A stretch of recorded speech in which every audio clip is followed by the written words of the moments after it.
Hey, welcome back, everyone. Happy Wednesday morning to you. Appreciate you being with me.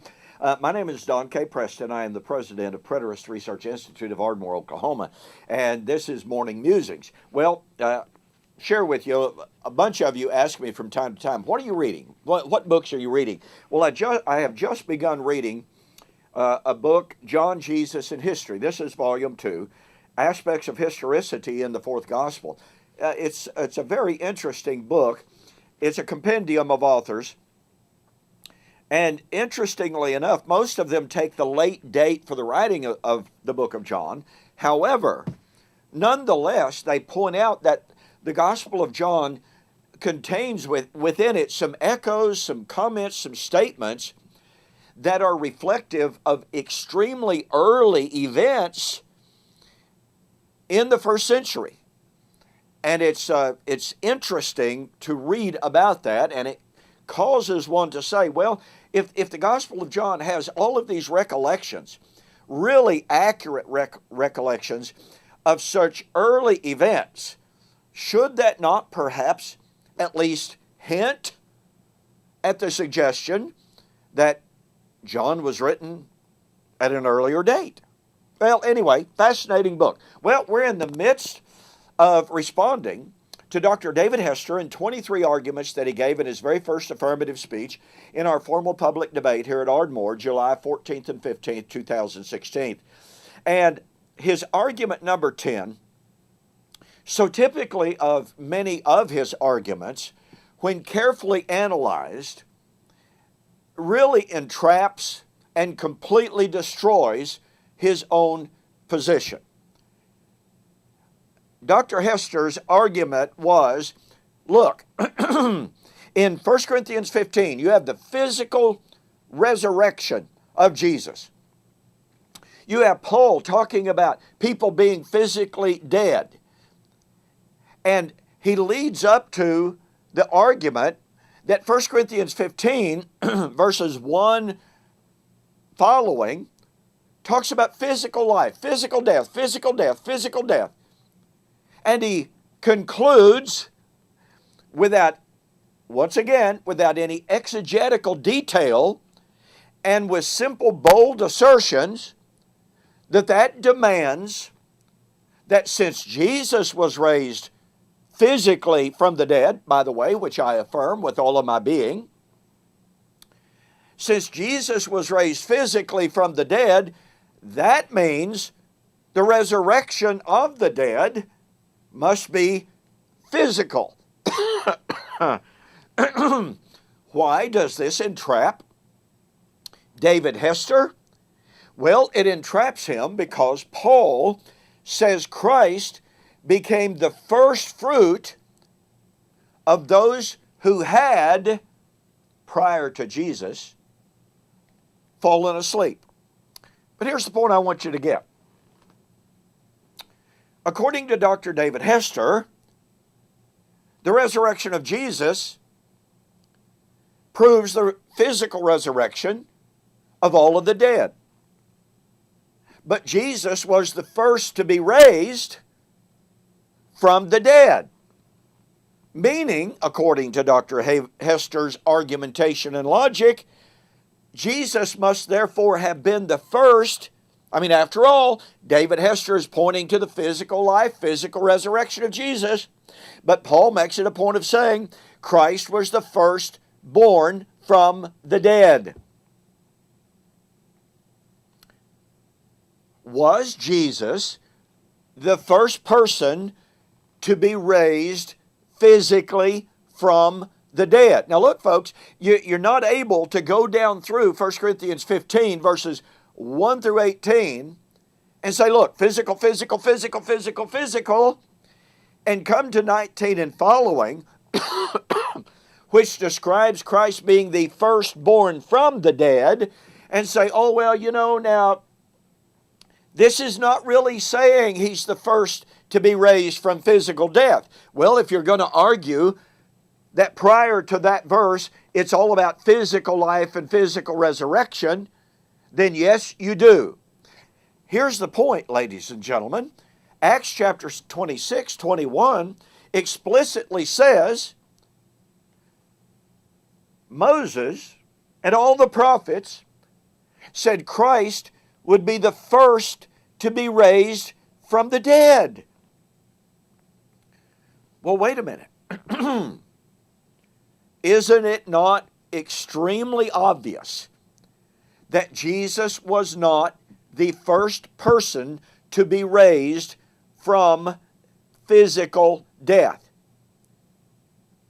David Hester never even mentioned the fact that Christ was the first to be raised. Because I suggest to you that Dr. Hester knew there was a train coming should he do so.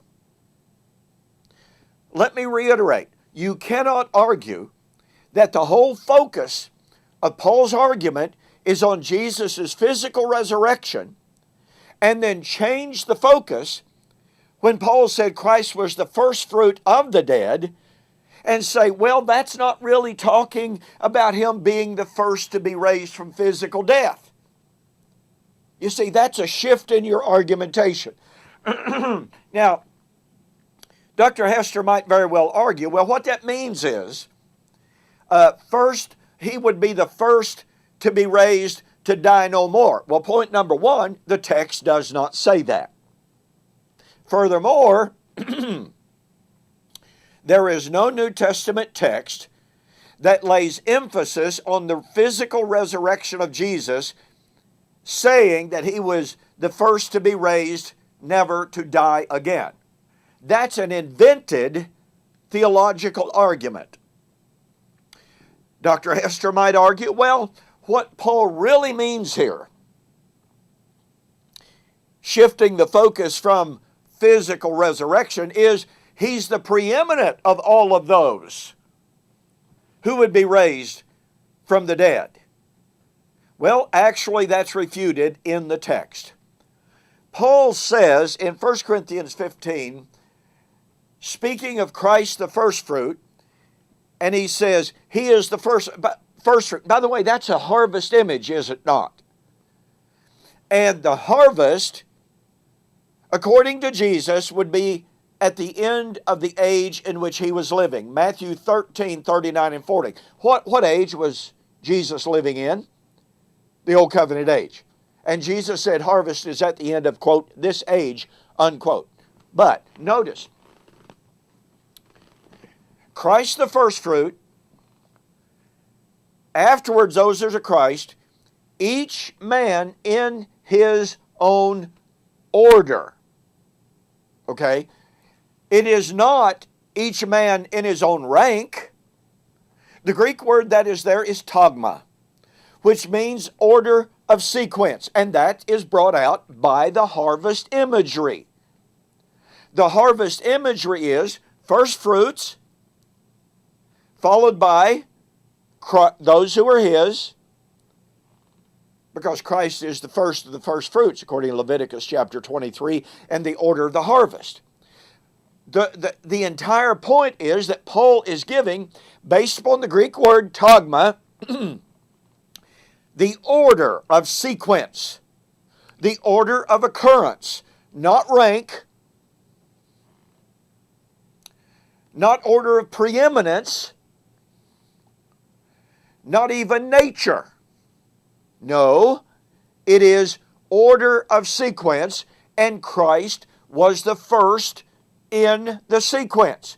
Now, once again, if you're going to argue that Christ was physically raised, and again, he was,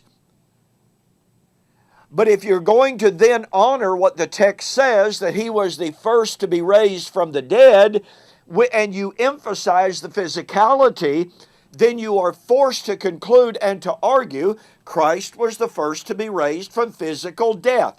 But that's obviously false. What is Paul's argument? Christ's physical resurrection was the visible sign that he was the first to be raised from the death of Adam. Well, what was the death of Adam? It was not physical death. God said, in the day you eat, you will surely die. not 930 years later. Christ was the first to be raised from the death of Adam. He was not the first to be raised from physical death. So when David Hester went to 1 Corinthians 15 and laid all of his emphasis on physical death, physical resurrection, it is little wonder why he stopped short and completely ignored the reality that Paul emphatically says Christ was the first to be raised from the dead. Because David Hester knows if you honor the temporal sequence of first to be raised, it destroys his doctrine of the resurrection. No doubt about it. That's why David Hester did not do any exegesis. That's why Dr. Hester simply made bold assertions. That's why he ignored what Paul had to say about Christ being the first to be raised from the dead. That's why I say Dr. David Hester's own arguments falsify his eschatology. Hey, look, let me reiterate my offer, on my book, 70 Weeks Are Determined for the Resurrection. Look, Daniel chapter 9 segues with 1 Corinthians 15 in a marvelous, in a beautiful, and in a perfect way, demonstrating without any shadow of a doubt that the resurrection of 1 Corinthians 15 was in fact in AD 70. Go to my website, eschatology.org or bibleprophecy.com, and order the book. 70 Weeks Are Determined for the Resurrection. Mention that you saw the offer on YouTube or Facebook, and I'll refund your shipping. Hey, thanks so very much for joining us for this morning's morning musings. We will have an examination of Dr. Hester's arguments on the resurrection, and I'm going to take a double look at his argument number 10 on the flip side, so we'll see you there.